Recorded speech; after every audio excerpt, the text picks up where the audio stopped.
징역 8개월과 집행유예 2년, 전두환 씨에게 내려진 형량입니다.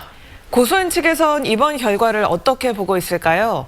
고소 대리인인 김정호 변호사와 함께 1심 결과의 의미를 짚어보겠습니다. 변호사님 안녕하십니까? 네, 안녕하십니까? 안녕하십니까.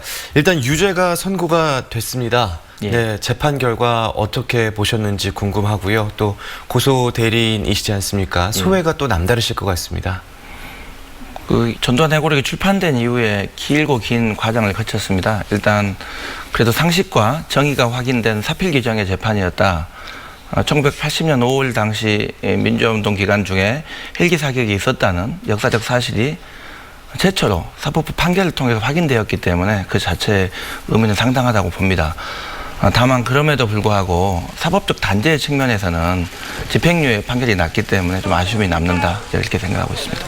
네, 이 결과가 나오기 전까지는 무죄냐 유죄냐에도 마음을 많이 졸였는데요. 재판부가 결국에 유죄를 선고한 결정적인 이유는 뭐였을까요? 1980년 5월 27일에 그 헬기 사격과 관련해서는 전일 빌딩에 대한 탄원이 있었습니다. 움직일 수 없는 증거가 있었기 때문에 그 부분에 대한 입증에는 처음부터 크게 걱정을 안 했는데 조비오 신부님께서 직접 목격하셨다는 날짜는 1980년 5월 21일 오후거든요. 거기는 사실은 여러 가지 증언들이 많이 쏟아져 있었지만 그 증언에 대한 평가를 어떻게 할 것인가 조바심이 있었던 것입니다. 근데 조비오 신부 외에도 그와 같은 증언에 대한 신빙성을 인정한 증거들이 8분이 더 있었고 재판부가 네. 그리고 군 관련 문서들 또 군 관련 문서들이 여러 가지가 또 있었습니다만은 특히 보안사의 일일 속보 처리라든지 5.1 연구위원회 검토 문서라든지 지금까지 숨겨져 있었던 또 자료들도 많이 발굴됐었기 때문에 그러한 것들이 재판부 유죄 판단에 상당한 영향을 준 것으로 생각하고 있습니다. 네, 이번 재판 결과가 어떤 의미를 갖는다고 보시나요? 이 사건 전두환에 대한 형사재판은 형식적으로는 고 조비오 신부님의 개인에 대한 명예훼손을 가리는 그런 재판이지만 본질적으로는 1980년 5월에 광주 민주화운동 기간 동안에 헬기 사격이 있었는지 역사적 진실을 규명하는 또 재판이었습니다. 근데 이 사건을 계기로 5.18 진상규명에 대한 큰 계기가 마련되어 있고 디딤돌이 되었다고 생각하고 있고요. 지금 현재 국회에는 5.18 역사왜곡 처벌법을 비롯한 입법적 논의가 좀 진행되고 있고 또 5.18 진상규명조사위원회에서 진상조사 활동도 같이 이루어지고 있는데 이번 사법부 판결이 3가지 측면에서 국회 입법이나 진상조사위원회 진상조사 활동이나 또 사법부의 재판 이 3가지가 모두 다 하나의 진상규명으로 모아지는 하나의 촉매제가 될 것이다 이렇게 생각하고 있습니다. 네, 이 판결문 내용 중에서 좀 눈여겨볼 만한 대목도 있을까요? 저는 2가지를 얘기하고 싶은데요.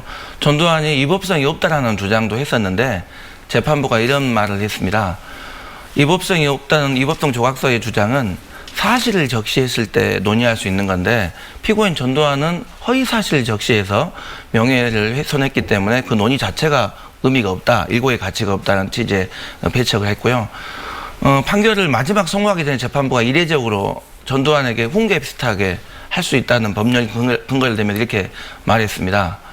불행한 역사에 대한 해결은 망각이나 우회적 회피로 달성될 수 없다. 가해자인 피고인 스스로 진심을 담은 사죄와 용서를 받는 것이 불행한 역사를 반복하지 않게 하는 하나의 해결책이다.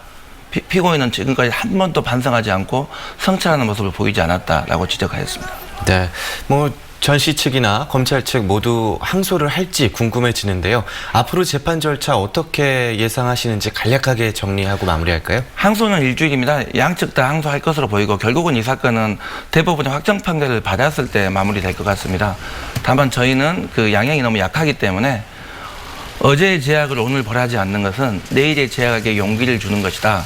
민주공화국은 관용으로만 건설되지 않는다.